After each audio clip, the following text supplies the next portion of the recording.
Hello, listeners, and welcome back to Tab's Podcast. Here today, I'm joined with John and Owen. Apologies on the quality of today's episode. If it's bad, I am feeling a bit rough. So these two lovely gentlemen will be doing most of the heavy lifting. John will say that that's every week for him that he is on. But and I can't disagree because he does those wonderful breakdowns. Unfortunately, this week he's going to have to do time flight. So that's all. Ladies and gentlemen, welcome to this week's edition of the Timeless Podcast, which will be departing shortly. Please ensure that your seatbelts are buckled as you prepare to travel back 140 million years to the prehistoric times. Please try to ignore any racial stereotypes that may come to light during this podcast. There we go. How are you guys? You've got about the exits. There is no exit, Owen. That's there you the point. go.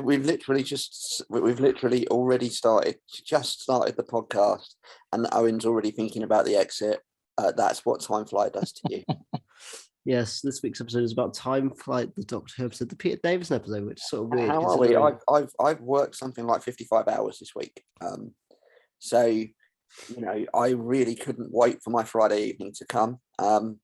Particularly as I kicked it off by watching the World Cup draw and then watching Time Flight. Right, obviously we do have a lot of football fans who do watch this, sports fans and stuff. So we'll get you guys' opinion. What do we make of England's draw in the World Cup? Is it comfortable? Are we quite happy with what we got, all things considered? I mean, I generally speaking, yeah, I struggle to see how that could have gone better. I mean, USA are one of the weakest teams in Group 2. Iran are probably one of the weakest teams in Group 3. Okay, not so hot on the prospect of playing like Wales, Scotland or Ukraine, because I wouldn't want to play one of the home nations. That's always a tricky game, and Ukraine are obviously going to have a lot of neutral support. But, yep. We beat Ukraine at the Euros last year, and we're significantly better than Wales and Scotland. Yeah, I'm scared about the Wales prospects. The interesting thing is, though, obviously, when you look at the second round, we then have to play somebody from Group A. That's where it gets tasty, because that could be Netherlands or Senegal. Yeah, I'm feeling. Yeah, I'm worried about the Wales game.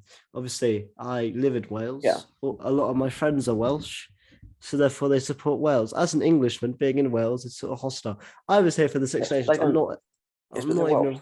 But they're Welsh. They don't really give much of a fuck about football. They care more about rugby. All my friends care about football, so when they're not proper Welsh people. Okay. I will. Yeah, it's fine, fair.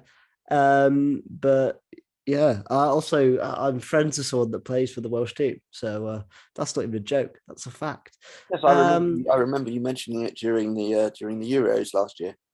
Yeah, and he's gone from strength to strength. So also, I like Wales, but obviously if they play England, you're not going to have split loyalties, are you? Because although you've got a friend that plays for Wales, Declan Rice plays for England. Yes, and hopefully, possibly Jarrod Bowen by that point could be playing. Maybe even Jesse Lingard if he is in a Hammers shirt once again at that point. Well, I mean, I don't know if it was an April Fool's thing or not, but I did see something this morning saying that that's pretty much a done deal for 11 million come summer. Thank Christ for that. It's possible. It could have been an April Fool's thing. Yep. That's the issue with Twitter today. It's been a minefield. I mean, John, you got me for a second. You got me for a second earlier when I saw you sent me a tweet that said David Moyes had signed a deal to rejoin United, and I went shit, and I went, oh no, he's taking the piss. I think my favourite the April Fool's gag of the day is one that dropped at midnight last night, which was Twitter superstar and YouTube superstar Tharies being announced as the 14th Doctor. Yes, in how do we describe the most dramatic false Doctor reveal I've ever seen? It was a very good video, actually. It was. I'd advise everybody to go and watch it. It was very, very well done. Yeah, that's what I mean. It was there was a lot of effort put into it, and overall, obviously some homages to previous Doctor reveals, especially Obviously, the Jodie Whittaker one with him lifting up the hood and stuff. But, I think we need to stop bigging up YouTubers now before people start thinking we're the Doctor Who community show. I think Rob Ritchie won the internet for today. Oh, I don't know. Yeah, I mean that was good. That was good. But Rory Stewart announcing himself as the new 10 Downing Street press secretary, I think won it for me. Yeah, there's been so many good memes today. Good. I mean, I almost tweeted something, but I did. It was going to be. I didn't know if it was slightly insensitive. It would make us in the chat laugh, but I don't know whether if I tweeted it. I was going to say something like, "I woke up this morning and my legs worked," but then I don't know if people would have been like, "Yeah, I think." What I've liked about today is actually most of the jokes I've seen have actually been pretty harmless. The problem is that you do, like, if you're doing April Fool's jokes about pretending to come out or pretending to be pregnant or disability or anything like that, then you are going to upset somebody by doing that. Yep. You know, and there are so many harmless jokes that you can make on April Fool's Day. You don't need to go there. You know, if you wouldn't, if you'd be a cunt for doing it any other day, then you'd be a cunt for doing it today. Yeah, exactly. I didn't say it in one of our recent podcasts, so I've got it in twice in the first 10 minutes here. That's all right. If you're playing your John Cook bingo, get ready for a Rhys Jenkins reference and something else to happen later on in the show. Because there will be one at some point, most likely, if he can fit one in. He's thinking about it. We all know that Rhys Jenkins struggles, poor boy. But just so everyone listening, Rhys Jenkins is a friend of ours, so it's all good. John, look, this week we're going to be talking about time flight. You can tell that we're talking about time flight because John's brought up the wine. He's not on the beer. I'm in first class. I have the Doctor and a rather curious looking Keith Drinkle sat behind me. Yeah, and so yeah, I'm in business class. I have my wine, and I've got my sort of jumper zipped up to my neck.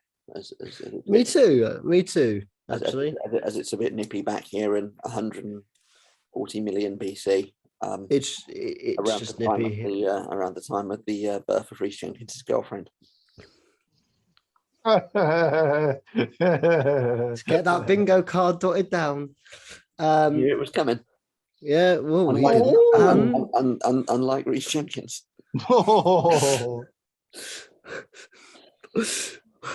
Anyway, Owen, to you. Obviously, last time you were on the show. Get around to listening to these. I mean, shit. I mean, you're not from Rhys Jenkins. What's he going to do? Try and fight you? It'd be like, just hand on the forehead and then hold him. I think you could. Obviously not beat him up, but I think you could hold him back with your pinky. He'd just be swinging away like Scrappy Doo. Yeah. Obviously, last time we did we had a 3-person podcast. It was the week before Comic-Con, which is weird to think it was that long ago that we watched Mind of Evil. It was the night before I left, or I think the penultimate night before I left, and watched Mind of Evil. Now we're here. Sorry for the long gap. I also want to announce as well. I'll say at the end of the show as well. Next week we're taking a week off. There will be no podcast next week because we did 2 podcasts one week. I need a break. And it still means that the 100th episode will be the first week of May, which it was always going to be. So that puts the schedule back in kind of lock. So what's your schedule after the week off, Alex? I want to try and fit Endgame in there if possible, and then there's something else. That's a good way to do that, though, because that'll be like Easter week, so people should probably have some availability around then to get people together. So there we go. There's a lot of things coming up on the show. As well, there will be individual reviews of Moon Knight happening from next week. I just couldn't do it this week because, again, I've been ill and it would sound horrible. So hopefully by next week I'll be fighting fit and I can do proper stuff. But yeah, let's get into time flight. There's no real news to talk about this week, to be honest. Nothing's really happened. I don't think. Nothing major in the Doctor Who. We got a release date for the Sea Devils episode, which is Easter Sunday, which I suppose isn't a massive shock, but it's always nice to get confirmation. We had a lovely DWN cover for the subscribers. Beautiful. Beautiful. Twitter have tweeted out Jolly Roger. Yeah. Is it a sign? Who knows? Obviously, as well, before episode 100, I think that will be out. So that will be an episode as well. So that might be the last. So we have to do a little review of that, won't we? That might be it. So it might be Endgame. That, and I think we're there. There might be one more to do. Wow. And then we're there. Isn't it? It's a good time for the show. So yeah, next week there'll be the Moon Knight review coming up. There'll be a video, but it just won't be a long form podcast. But John, I hand it over to you. Give us your breakdown of Time Flight. And before you start, I shall mute myself just so I don't interrupt you again. Yeah, cheeky bastard. Okay, so I might have to refer to Wikipedia for this because I've seen this like half a dozen times, but I never entirely get it. Okay, so the Fifth Doctor story, Time Flight, the last story, seventh story of season 19, which is Peter Davison's inaugural season as the Doctor. So we kick off at Heathrow Airport with a Concorde which goes missing mid-flight. Literally, it's on radio control and then it's not. We then flip over to the TARDIS where the Doctor, Tegan and Nyssa are still mourning a recently departed Adric. Yes, isn't it so sad Adric isn't here? So there's that. It's quite emotional, and Nyssa kind of says to the Doctor, well, can't you go back and pick him up? And the Doctor's like, oh no, because it would change your history and it's a fixed point of time, and he was a bit of an annoying little prick anyway. So we're not going to do that. Good job Owen's muted because he's now laughing. So they arrive at Heathrow and they learn that one of the Concords has mysteriously vanished just before landing. So the Doctor decides that the way to sort this out is to get another Concorde and follow through the kind of time warp that has sucked the Concorde away. And so they joined by a captain and his crew. They go follow the same landing path with the TARDIS on board. And it's quite a cool little bit where the TARDIS is on its side and the Doctor goes through the door and kind of slaps the TARDIS and it goes the right way up. And Nyssa says, oh, I wish I'd known how to do that on Castrovalva, which is a nice little back reference to when the TARDIS is like on its side in Castrovalva. This is a really good season actually for like arc and linear references and stuff. It's Davison's best season by some time, in spite of the fact that this story's in it. So they appear to land in Heathrow, but the Doctor realises that they're under some sort of perception filter, and that actually they've gone through a time corridor to 140 million years in the past, and that it's like a kind of psychokinetic field that's giving them the impression of Heathrow, but the Doctor encourages people to ignore that, and they can see that they're in prehistoric times. So they find the crew and the passengers of the other Concorde, who all think that they're still at Heathrow, and they seem to be working under some sort of slavery or power. There's a creature called the plasmavores, which are like a kind of protein type thing that keeps guard over them, and it's a bit strange. So there's one passenger called Professor Hayter, who's played by Nigel Stock, who's clever enough to have seen through it all. To be fair, the illusion isn't very good. It all looks a bit rubbish. So how the rest of them couldn't see through it, I don't know. And so he lets the Doctor know that they've actually been forced to work for the mystic Khalid in order to break into a central chamber at the nearby citadel.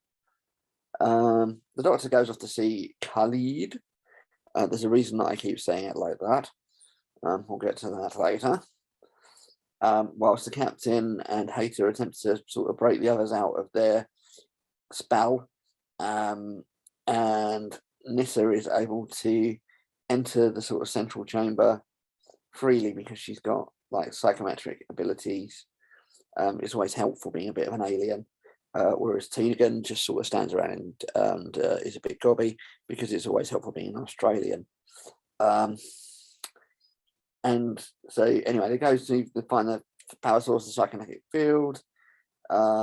It's briefly interrupted and Carly's disguise sort of flickers away, and he's revealed to be the Master, ha ha ha ha ha, in one of sort of Anthony Ainley's various anagrammatical appearances. This is one of the ones where they mix up his name a little bit and call him something else on the credits, so that you don't realize that it's the fucking Master again. They do other things to kind of disguise him as well, which are a little bit less fortunate that we'll come across. So the Master explains that he's stuck there because his TARDIS is basically fucked, a bit kaput, and that he needs to repair it by acquiring the power source in the Citadel, and he created the Con Corridor to obtain human slaves. Why exactly that had to go back to sort of Heathrow 1980, whatever, why you couldn't get slaves from any other time, I don't know. But I guess it's helpful if they all come along in a great big supersonic jumbo jet, doesn't it? And so, he's got the slaves helping break it open. But now that he's got the Doctor's TARDIS in his possession, he goes off in the TARDIS because he thinks he can just materialise inside and sort it all out, which makes the first bit of the plan completely useless. Why wouldn't you just send out like an SOS signal and draw the Doctor in that way?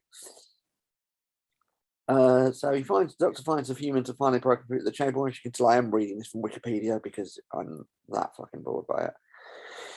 And he soon joins Mr. and Tegan inside.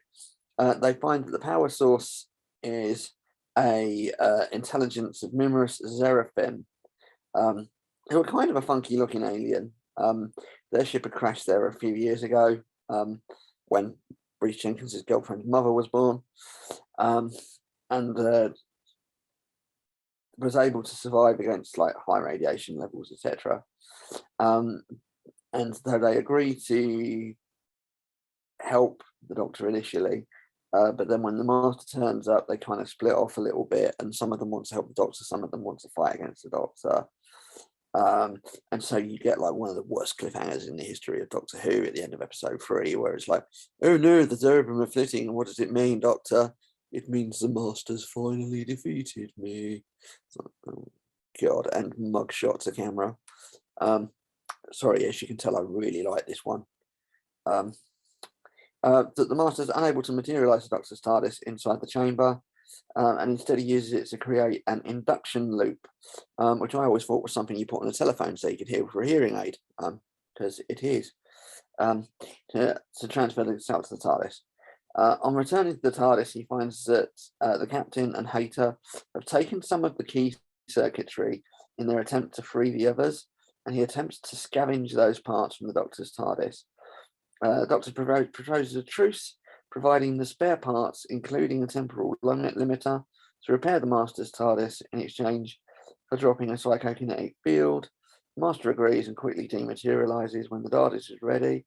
The Doctor ushers everybody into his own freed one, and along with the freed humans on board the Concorde, and then he uses the TARDIS to bring everybody back to present-day Heathrow. He then reveals that he programmed the limiter to have like a delay on it, so that the Master arrives after they do, and so he's able to prevent the Master's TARDIS from rematerializing, and instead it goes back to the Therafin's home planet. So the Doctor says ta-da to everybody, and then goes, oh, where's Tegan? And then it's a bit confusing because he goes back outside and says goodbye to everybody again, and then takes off again. And it turns out they've left Tegan behind. And in spite of the fact that for the entire season, Tegan has been complaining that she wants to go back to modern day Earth and to be taken to Heathrow, now that she's left the Heathrow, she's a little bit pissed off about it because there's no pleasing some people. Thank you very much for that, John. I really, really appreciate that. That was the most difficult one you've had to do yet. I think you've had to do, we've done like 6-parters before, and that was still more difficult because at least they were engaging. There've been 6-parters that I've liked. So Time Flight, I'm going to start, no preamble, it's shit. It is one of the worst Doctor Who stories I've seen, and that is not me like overreacting and taking the piss. That is me saying it how it is. It's dreadful. What, even worse than Time Lash? This no, is it? I found Time Lash funny because it was bad. This one's just boring and racist. I mean, I'm going to be a little bit of a dissenting voice on this because this is the 5th or 6th time I've seen Time Flight now. Why? And actually, for the first time tonight, I don't know what it was, but the first time I get it. You know, the concept of sending a Concorde back to prehistoric times is high fantasy, you know, and I'm waiting. they're doing the best that they can with like the kind of effects that they've got. In the Xeraphim and the Plasmavores, you've actually got a couple of really decent human races. I really like the connection between Davison and Ainley. You know, for me, this is kind of like, it's very much maligned. I don't think it deserves it. Yeah, it's not a perfect 10 out of 10, but this is a solid 7 or 8 out of 10 story for me. I really, really like it. April Fool! I was waiting for that. Yeah. I mean, I wouldn't go so far as to, sorry, Sparky, I'm from Main Jump. I wouldn't go so far as to say it's the worst I've ever seen. There's maybe about 20 stories that are worse, because I do find things to enjoy in this. Actually, you know, you do have that relationship between Ainley and Davison, and like Davison, Nissa, and Tegan work very well as a team. It's got some nice ideas in it. I mean, as to is it as bad as Time Lash? I don't think it's quite as good as Time Lash, because Time Lash has got Paul Darrow, and you know, even when he's chewing the fucking scenery, Paul Darrow is brilliant. Well, yeah, that was what I was going to say. Actually, you've got me kind of. I was going to say the one thing that Time Lash has, which this doesn't, is it's got a good side cast. It's got a decent bunch of characters. This, I don't like any of the characters. All the actors are basically shit. Like, I'll take you through some examples. Hang on. I'm just saying, you do realise that one of those actors that you just called shit is Michael Cashman, aka Lord Cashman. Don't care. One of the sort of premier gay rights ambassadors of the 1980s. Oh no, I feel bad. And now a sort of, you know, first person to play a gay character in a mainstream British soap opera. God. When he played Colin in EastEnders in the mid 1980s. A very much a staunch European, very much campaigned against Brexit, very much on the right side of politics. Good. Okay. Seems like a right. Okay. Don't get me wrong, it's shit in this. Oh, thank fuck for that. Just don't do that to me. Let's be honest, right? I'm going to take you through some examples of how bad the characters are written in this, right? And how kind of bad and how inconsequential they are to this story. So my biggest one is one at the end, actually. So there's a big part of this of, all the passengers have gone missing. Where are they hiding? Turns out they were in the Master's TARDIS along. The Master's like, I'll set them free. And they just walk out. They're not bothered by this. They don't give a fuck. They just walk out and they're like, oh, look at this. What's going on? It's like, sorry? Huh? What? Like, they're just like, I think I saw an old lady look around a bit kind of confused, but she just like, if I had essentially been kidnapped and put into some form of spaceship, I wouldn't just walk out and be like, oh, okay. Yeah, and Tegan even does like little jokey, like, you know, apologies for the delay to your flight and stuff like that, doesn't she? That was shit as well. That was so because as well they're writing it as like, oh, this is a big moment to finally be the air hostess. And but the issue is, because you've sat there an hour and a half of time flight by this point, you don't give a shit. You're just like, oh, fucking hell. And now at the start, I think I'm going to go through all my little nitpicks of the story to make it possible. So that's just in an airport at the start, and he goes, just call unit. I thought not many people knew about unit, so the fact that these people could just call unit and be like, yo, the dock's here. Right, okay. Airports are pretty classified places. So the security level of an airport, they probably would have like a code word for unit or something like that. So I mean, I would say, I get what you mean, but like airports are like, along with nuclear power stations and government buildings, airports are probably the most classified places in the country. There we go. That still doesn't dispute the fact that this episode makes no sense within the context of Doctor Who anyway. The Doctor can't be asked to move the TARDIS like 10 meters so it's out the way of a fucking Concorde. Okay, cool, whatever. The fact that he's just like, oh no, you can't go in the TARDIS. Oh, just to go cool unit, they go in the TARDIS anyway. The fact that they go on a plane and then they're like, oh no, we moved in time. Oh no, we haven't. Oh no. The fact there's a racist villain, but that's definitely not the Master for the 700th time. Oh no. The fact that all the characters are essentially dickheads. Like those 3 pilot blokes, they're all cunts. You don't like any of them. They're all like, oh, we're in it for ourselves. But actually, we quite like the Doctor. No, we're in it for ourselves again. Oh no, we like the Doctor. Sorry, pick a fucking side. The fact that Nissa's used as a fucking kind of like, she's used as a sort of host body for this creature thing, which you don't really know if it's like good or not, because essentially it almost kills her and teleports her away. So she's gone. Then they take her over again and almost kill her. And then the old man's like, actually, no, do you know what? I want to die in the pursuit of knowledge. Sorry. What? I want to become more knowledgeable, but I'll die for it. Cool. Alex Kingdom, that rant is cook worthy. I have taught you well. And then he dies but doesn't die. He's like a spirit or something in the TARDIS. And maybe what? How? Why? How do they know how to fly the TARDIS? I'm so confused by this. And then there's like 2 different races of this thing. And they're like, oh no, we're a tribunal. I'm going to get more on my side in so we can beat your side. Like it's like a fucking Pokemon. And then they're like, oh no, we can help the other side by using psychopathic links. What? How? How do we get here? Like, who decided to put this pen to paper? Who? Excuse me for using the name. Who cooked this up and went, "Yep, that's great. We'll do that. This looks absolutely amazing." Sorry, this makes no fucking sense. It's fucking boring. And the only good thing about it is Peter fucking Davison. And even then, you can tell he doesn't even fucking enjoy it either. But if you don't watch this, watch Visitation. It's 10 times fucking better. Peter Grimwade. Wrote Fuck this. Peter Grimwade. Oh. Wow. Wow. Alex Kingdom has left the building. Mic drop. The only thing that's good about this is the fact that actually on the Blu-ray, the outside scenes shot on film look incredible and it genuinely looks quite nice.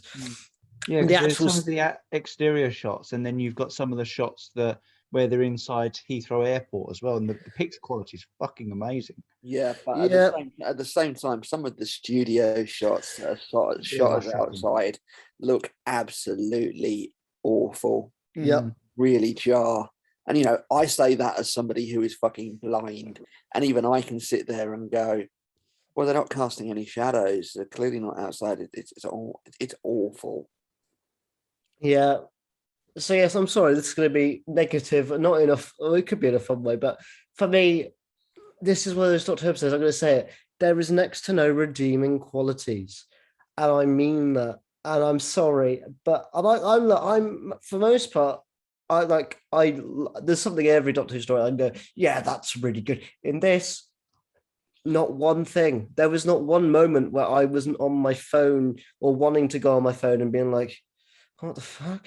Well, let's talk about the Tegan thing, right? Because what I would say is one of the questions that always comes up from time to time is what is the biggest difference in quality between 2 consecutive Doctor Who stories? I think that there is a very good argument that going from Earthshock to this is the biggest drop in quality that you have in the history of Doctor Who. I've got fucking whiplash. I didn't even watch Earthshock today. It's either that or it takes you away to the Battle of Ranskoor of Kolos. That's another one. Funny enough, I was just going to mention that. It's like the Battle of Ranskoor of however you fucking say it. It's like that all over again. It just flops at the end of the fucking series. Or if you're Alex Kingdom, it's like Journey's End to the next Doctor. I don't like the next Doctor. It's really bad. But at least it's got. I would disagree. With that. Okay, just to say, what came before In the Forest of the Night? Was it Flatline?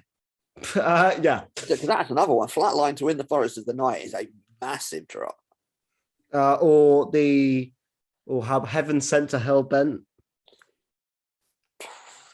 I don't mind Hellbent. I like both of them.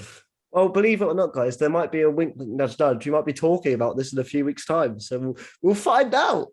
There could be some bits where it's like this, and we'll have a discussion about all things Who. Wink, wink. I can't wink. Cook versus Marshall this time. I can't wink. So, but yes, Cook yeah, versus Marshall. I'm going to keep teasing it just with Cook versus Marshall. That's all you need to know, people. But I might even at the end of this podcast, I might even cut a wrestling style promo to camera aimed at Reese Marshall. I'll fucking do one towards Peter Grimwade at this point. Is Peter Grim? I feel bad. Is he still with alive? us? I don't want to. Is he still? I don't want to do a promo on a dead man. Allow me to check. Allow me to check this because we got into this with Giant Gonzalez. Last week. We did a book Giant Gonzalez. It's like when the guy in Saudi Arabia wanted to book Yokozuna for the greatest. I mean, literally, the first 3 words of his bio on Wikipedia: Peter Grimwade was. Oh, there you go. Oh, well, rest in peace. I don't, he's done some good Who, right? This just isn't one of them. You get to mention in the Robots of Death because they rename died in 1990 leukemia. One of the names for robophobia is Grimwade syndrome. They name it after Peter Grimwade because the robots used to creep him out. There we go. I think he's done some good Who. This isn't one of them. I will not be cutting a promo on a dead man because I'm not CM Punk like he did with Paul Bearer. But that was a great promo anyway. But not about wrestling. We talked about it last week and the week before that. Yeah, right now I want to talk about this first. On Monday or Tuesday. We'll be talking about it again tomorrow. So get excited. And hopefully by then I'll feel a bit better because it'll be 3 days time. So yeah, I mean you do sound you do sound rough, Alex. You sound like a man who stayed up till 4 o'clock 2 nights to watch WrestleMania. Yes, I'll probably be up tonight as well watching the bloody Hall of Fame. So it'll be 3. Because it's Taker, isn't it? It's the big one. May he rest in peace. Yes. Not literally. But yeah, right. I want to talk about something. Right, I understand that this is the old format of television, but one thing, like John has said, is there's good normally consistency even within the classic series of certain things carrying over in Doctor Who and things from other episodes being consequential in future episodes. Adric's death. Look, I know Adric's a companion that I personally don't like. The fact they kind of brushed him under the rug in 2 minutes in this is bollocks.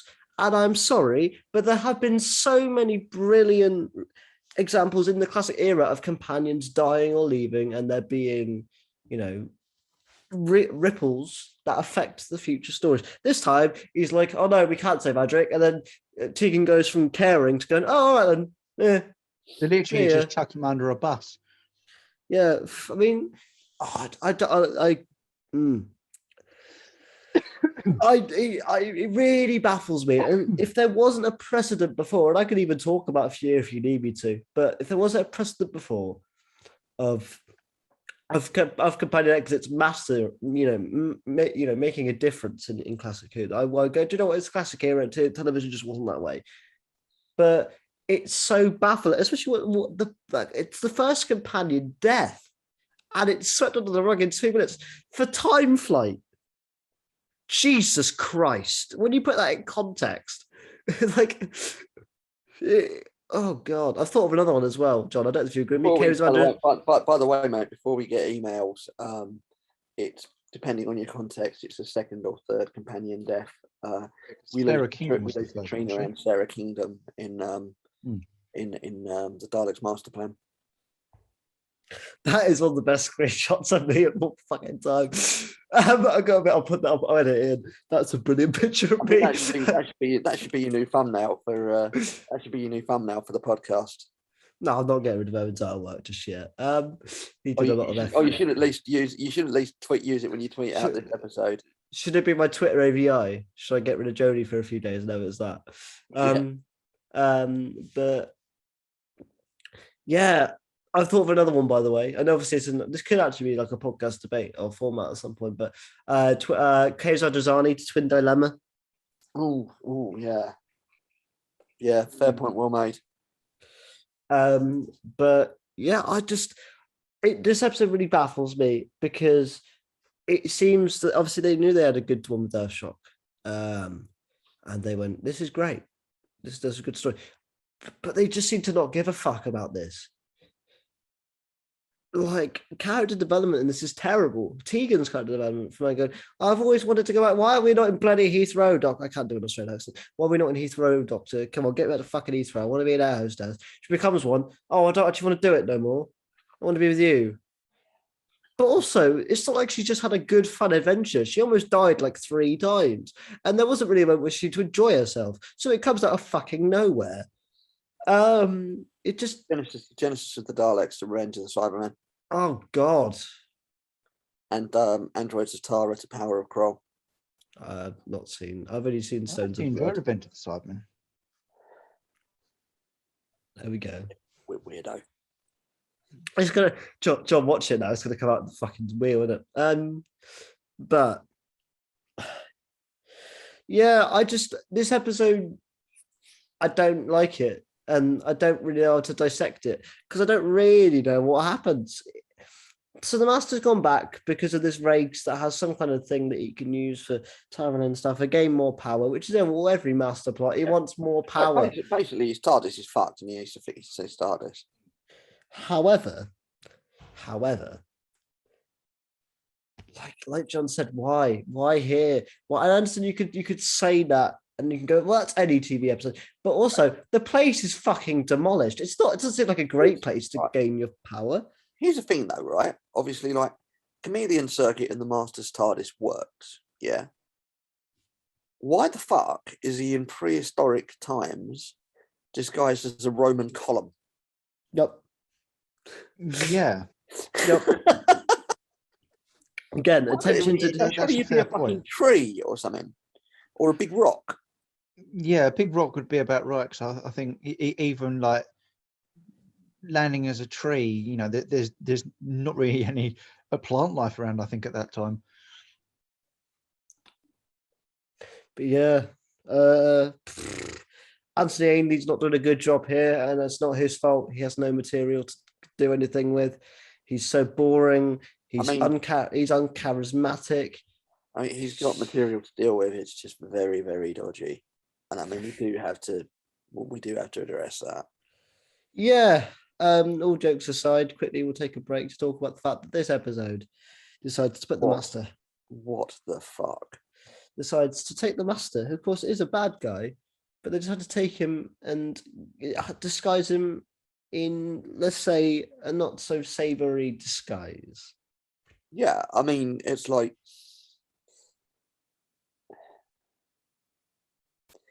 let's just turn him into a sort of Oriental mystic cliche and have him talk in a funny voice and say and mutter lots and lots of strange things and put weird makeup on it. And, you know, it's not, like, for me, it's not even the fact it's a white guy dressed as somebody that isn't white. You know, because actually, if you watch something like Talons of Weng-Chiang and you watch John Bennett's performance in Talons of Weng-Chiang, he gives one of the most nuanced and careful performances that you get from a guest villain in Doctor Who. It can be done in spite of that. But this is just fucking wrong on every level. Yep. Like, you know, who sat there and went, oh yeah, let's make Ainley Asian. I do you know what? I wish I was sat in on that pitch meeting just to hear it. You know what I mean? Just to hear it and be like, yeah. Anthony, we want you to play him as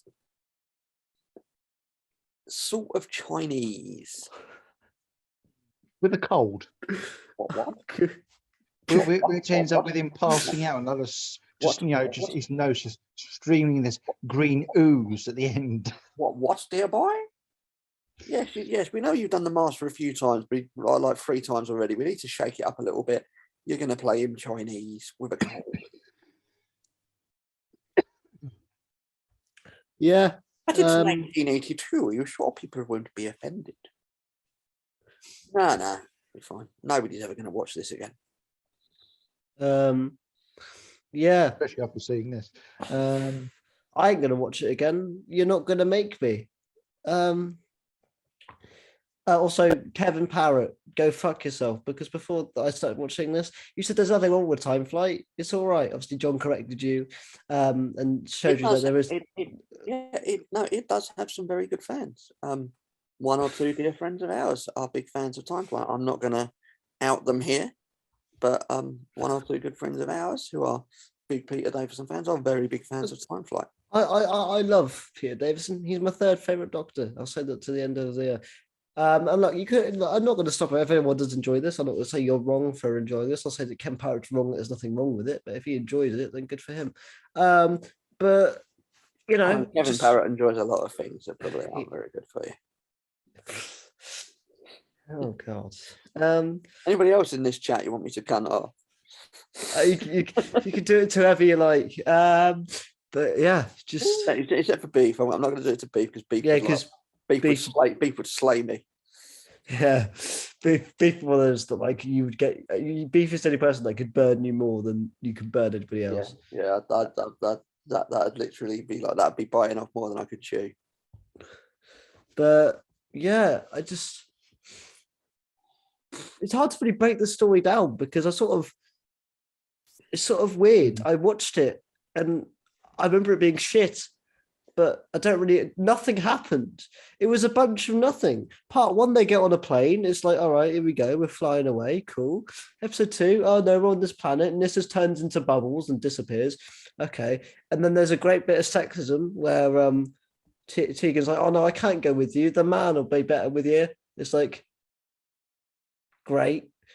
So they basically thought, oh, what can we do as the final story of the season? And then they go, okay, let's have a look in the drawer of space filling stories and go, oh, well, let's just do that one.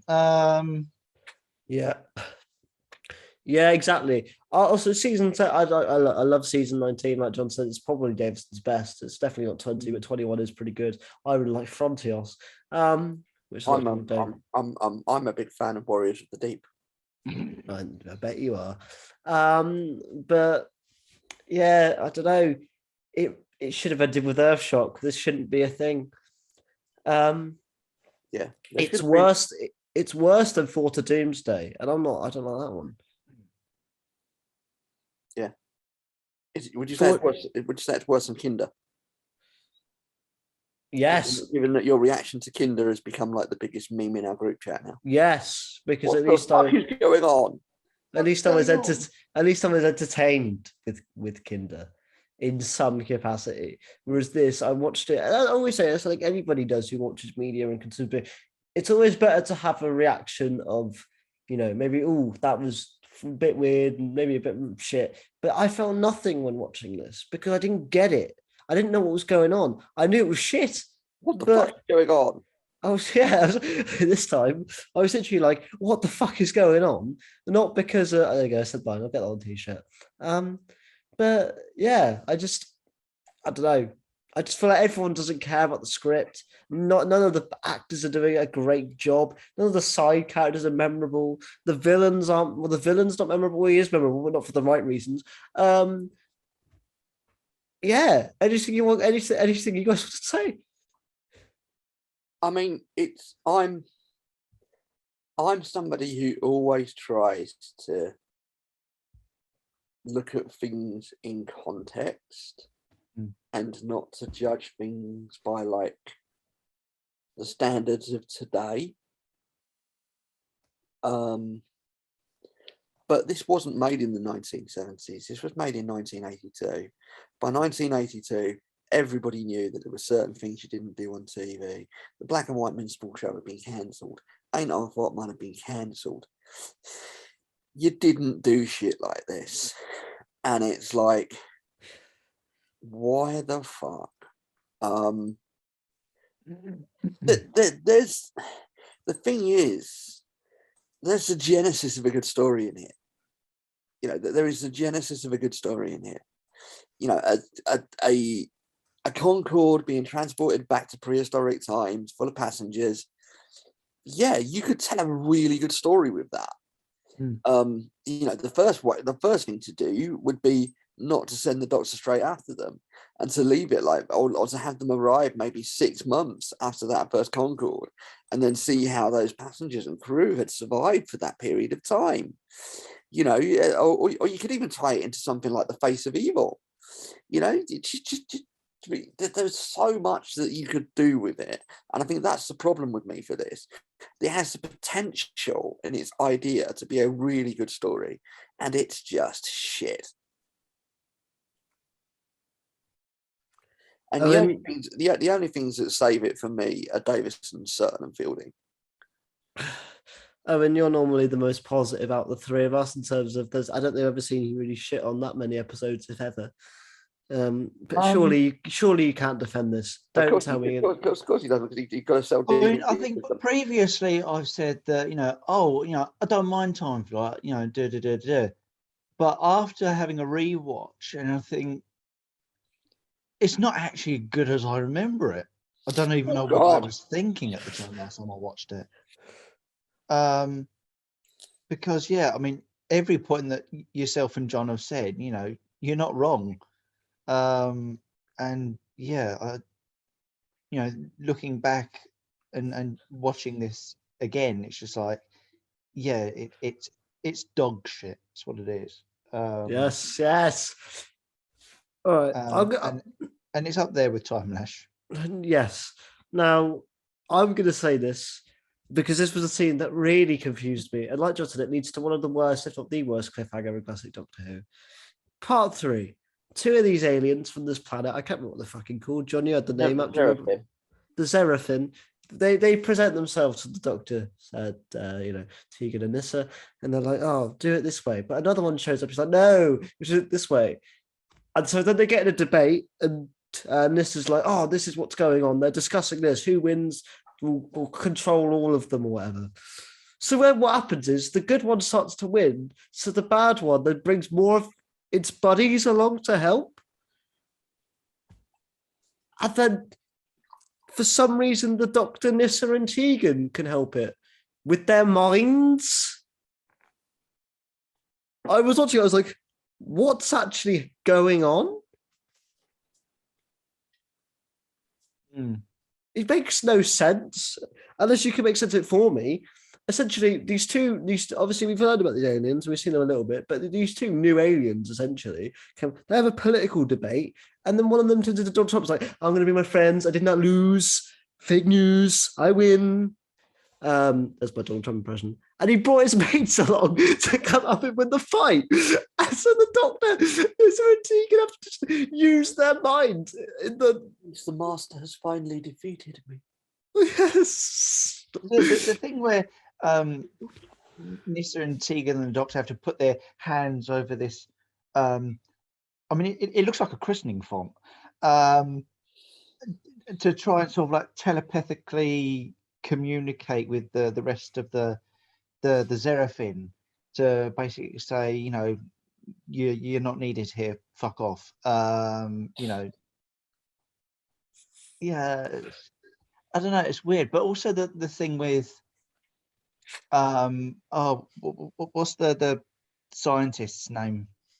That's a hater. Yeah. And he's basically become part of the Zerafin, which has then made him telepathic, which then makes him do this whole projection thing on the I don't know, the whole concept is just fucked. Yeah, it's just like it really fucks with your mind. Agreed. And it's John, really badly done. Is there anything else you want to say on this? Because I know it's going to be a short podcast, but we could sit here all day and tore this to shreds. We could, but I don't want to. I mean, I genuinely believe that our regulars do the best with what they've got, but they've got so little to do here. It's nice that they kind of end the season on a cliffhanger with Tegan being left behind. which obviously we don't get to see how that's resolved until Arc of Infinity. So that's a nice little touch. But it's just disappointing. It's badly written. It's generally badly performed. The production on it is toilet. Yep. I mean, it's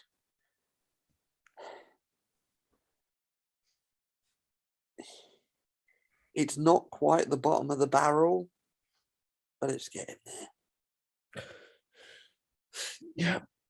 I think the only good thing about it is just having Concord in it. I mean, who doesn't like Concord? Yeah. I mean, I like it a lot less having watched this. Yeah.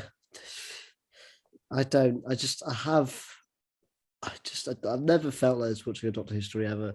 And it's up there for me with let's talk to go. What is that there with Time Lash, Sleep No More, episodes like that? I know you're a Capaldi fan, John, so but we haven't done Sleep No More yet, so we won't talk about it. But yeah, I can't wait to do scores on the doors. Let's go. Who wants to go first this week? I'm going to go last. Trying to think. I think I'm about a 3 or a 4 on this. It's not the worst out there, but it's really not good. I'll give it a 4. I'll give it a 0.5. I genuinely, without hyperbole, have no intention of rewatching this. I can respect that. I can respect that. Like I said, the only thing like John said, the only thing I slightly like in it is the regulars, but as John said, they don't really have any much greater stuff to do. So it's really tricky when your regulars are doing a good job. But yeah, so there we go. Those are our scores on the doors. But guys, shall we spin the wheel of wheeliness and see? We need permission screen sharing. Spin the wheel, make the deal. Spin the wheel, make the deal. Obviously, next month's episode will be Vincent and the Doctor. So, literally, I don't mean to spoil it for anyone, but I think all of us could say the antithesis of quality. I mean, in terms of going from Mind of Evil to this is the biggest downward jump in the Timeless podcast history. From this to Vincent and the Doctor will be the biggest upward jump. Yes, absolutely. Here we go. Those Time Flight fans, next time you see us, don't come at us with brandishing your pitchforks. Spin the wheel, make the deal. Spin the wheel, make the deal. Spin the wheel. Can I mute the wheel? Because the wheel makes a really annoying noise. Hang on, I need to zoom out. I'm going to get some weird ads, but I need to find the mute button for the wheel. Where is it? Does it not have one anymore? Right, spin the wheel, make the deal. Let me zoom it in again. Sorry, we'll edit this out. It's going to mute the wheel. The wheel. Da-da-do. The wheel. Cool. Here we go. You ready? Spin the wheel. Make the deal. What is it? What Doctor I thought it was going to be. I didn't want to this time. Okay.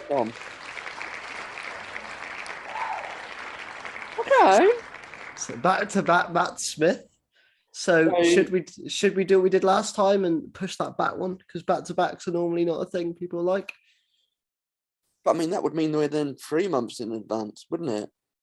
Do it anyway. We can do it. Or do you want to just? I do because I know listeners don't like back to backs. They like. Okay. Well, we'll spin again then. All right. So Name of the Doctor might be and it might not, but we don't like back to backs. Nothing. All right. Please not a Matt Smith episode. Give us something new. Give us Eccleston or give us Eccleston. No. There's a Doctor we haven't had yet. Yeah. Oh, okay. We haven't looked at either. Okay. Yes. Yes. I love a Davros story. And I think the Magician's Apprentice, which is familiar from the very underrated Series 9. So this is what we'll do. Name of the Doctor. We'll forget that was spun because we can just use that later on. But so yeah, next month will be Vincent the Doctor. Then it will be Witches for the Witches for the. I know there's going to be differing ones on that because I think that story is toilet, but I know these two quite like it, so that's going to be fun. Maybe a rewatch will help me. It probably won't. But you can go and follow Owen at Dr. Disco 63 on Twitter, Instagram, and the Tiki Talkies. You can go check out the Who shop for all your Doctor Who needs. There's everything there. There was also a recent TV spot, if I'm not mistaken, Owen, which if you want to talk about, you can do. So Salvage Hunters, the Restorers, which is on the channel called Quest, which is on Freeview, Sky, Virgin, or it's on Discovery Plus, however form you need to watch it. And they have a chap called Tony Gearing, who for many years has owned the sofas from Robots of Death. Now, for what I understand, it was a pair of sofas that he just bought. He just thought they looked quirky, and it was just something for his kids to sort of like mess about on and whatever. And after all these years, they look fucked. So I'd buy those sofas off him, but not if they look fucked.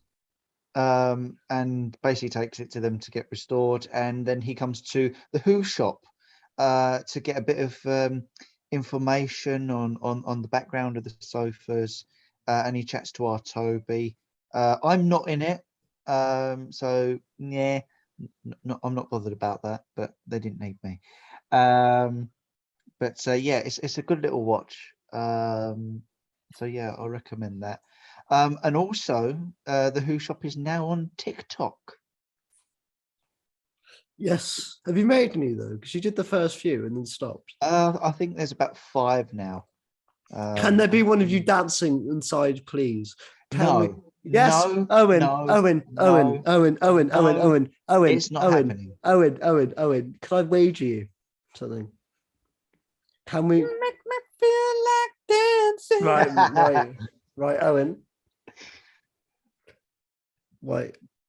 On the next show next month, I will come up with something for us to kind of challenge each other on. If you were to lose, you have to make another dancing TikTok inside the Who shop. But there should be forfeits all around, though. Yeah, so whoever loses has to do a forfeit. And on the proviso that this wouldn't lose Owen his job. No, I'm not going to make him do anything ridiculous inside the Who shop. He just has to hit like a whip or a nay or a dab, or he can do some TikTok dance. I don't know. It's working in the TARDIS. No, not the TARDIS. Oh, Kevin Parrott would be happy to see that. Yes, he would. Give a charity. But anyway, we shall figure that out next time. You can go follow John at John Boy Cook on Twitter. It's John Boy _Cook. I always forget. But yes, _Cook on everything. You can follow me, Alex King _Dom. You can follow the podcast at Tubs Pod. So there'll be no podcast next week, but there will be a video out tomorrow with me and John reviewing WrestleMania and Monday Night Raw, which hasn't happened yet. I hope it was good, because fucking hell, I need a good weekend, so please be good. And then next week you can expect a review of Moon Knight as well, and then we'll be back with Endgame, probably. I will try to get as many people there as I can. John will be there, because remember last time it was me and John having a go at people because they weren't there on time after we shifted it around like 3 times to get everyone there. me and John were sat there like, where is everyone? But yes, we will be back, and Owen will forget what podcast he's done, as he always does. Was I on the Endgame one, Owen? Maybe. We'll find out. Find out in a few weeks' time. And that is interesting. Let's have a look. Sorry about that. There was something going on. Oh, I thought I'd cancelled that.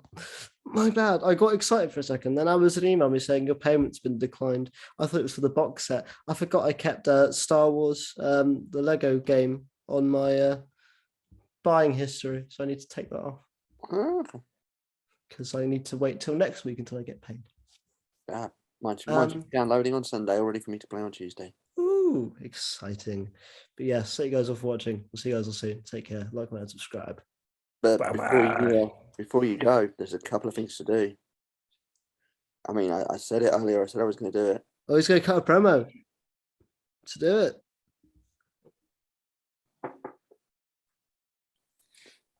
"5 weeks' time, Reach Marshall. You think you're the man?